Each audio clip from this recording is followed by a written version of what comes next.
Assalamualaikum warahmatullahi wabarakatuh. Halo bunda-bunda, bertemu kembali dengan saya Birantia. Pada video kali ini saya ingin menjawab beberapa pertanyaan dari bunda-bunda yang bertanya bagaimana caranya menambah produksi ASI. Sebelum menjawab pertanyaan, saya ingin menjelaskan tentang bagaimana cara kerja menyusui. Menyusui itu dipengaruhi oleh dua hormon. Yang pertama hormon prolaktin dan yang kedua adalah hormon oksitosin. Hormon prolaktin ini yaitu hormon untuk memproduksi ASI, sedangkan hormon oksitosin ini hormon untuk pengaliran. Jadi ASI mengalir itu dipengaruhi oleh hormon oksitosin. Jadi proses menyusui itu ketika bunda menyusui buah hati itu ada hisapan dari mulut bayi.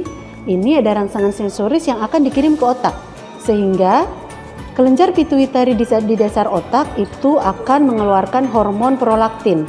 Hormon prolaktin ini akan dibawa lewat pembuluh darah menuju payudara dan akan menyebabkan sel-sel pembuat ASI itu memproduksi ASI.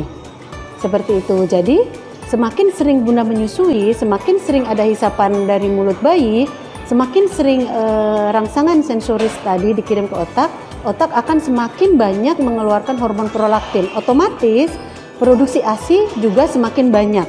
Hormon prolaktin biasanya disekresi atau dikeluarkan lebih banyak di malam hari. Makanya kenapa untuk pasokan ASI biasanya di malam hari lebih banyak bunda-bunda untuk menyusui. Dan efek dari hormon prolaktin ini adalah bisa menekan ovulasi atau menekan kesuburan, sehingga bagi bunda-bunda yang menyusuinya sering bisa kesuburannya akan kembalinya lebih lambat dan bisa menjadikan KB alami seperti itu. Yang kedua adalah hormon oksitosin. Hormon oksitosin ini berfungsi untuk mengalirkan. Jadi ASI lancar itu dipengaruhi oleh hormon oksitosin. Prosesnya sama seperti tadi, yaitu ketika bayi menyusu, kemudian rangsangan sensoris yang dikirim ke otak akan mengeluarkan hormon oksitosin tersebut lewat pembuluh darah menuju payudara, dan di dalam payudara hormon oksitosin ini menyebabkan sel-sel otot di sekitar alveoli ini berkontraksi sehingga ASI bisa keluar dari alveoli menuju ductus-ductus seperti itu. Hormon oksitosin ini biasa kita sebut sebagai hormon cinta karena hormon oksitosin ini bisa menyebabkan ibu merasa cinta kepada buah hati kita. Jadi bunda merasa dekat. Jadi makanya kenapa ibu menyusui itu bisa jadi bonding, kedekatan antara ibu dan bayi. Hormon oksitosin ini dipengaruhi oleh perasaan kita. Jadi ketika kita merasa bahagia, kita merasa senang, kita merasa percaya diri, itu akan meningkatkan hormon oksitosin.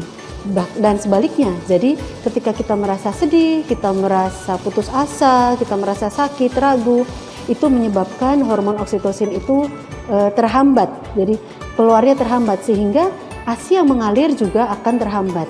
Jadi bagi bunda-bunda yang habis melahirkan, ketika ASI-nya belum keluar, terus susukan bayinya, terus menyusui, dan jangan sampai kita merasa gelisah atau merasa khawatir atau merasa sedih, itu akan menghambat. Jadi harus tetap bahagia, tetap happy. Makanya kenapa menyusui itu harus butuh dukungan dari suami dan keluarga tercinta.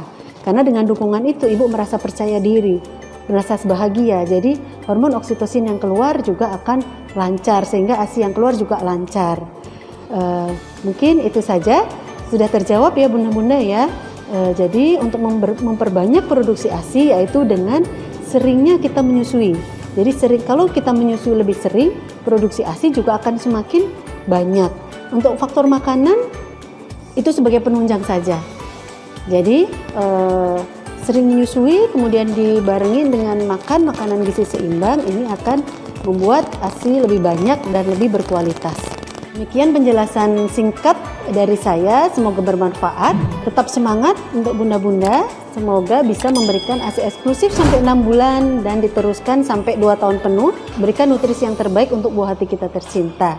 Terima kasih. Wassalamualaikum warahmatullahi wabarakatuh.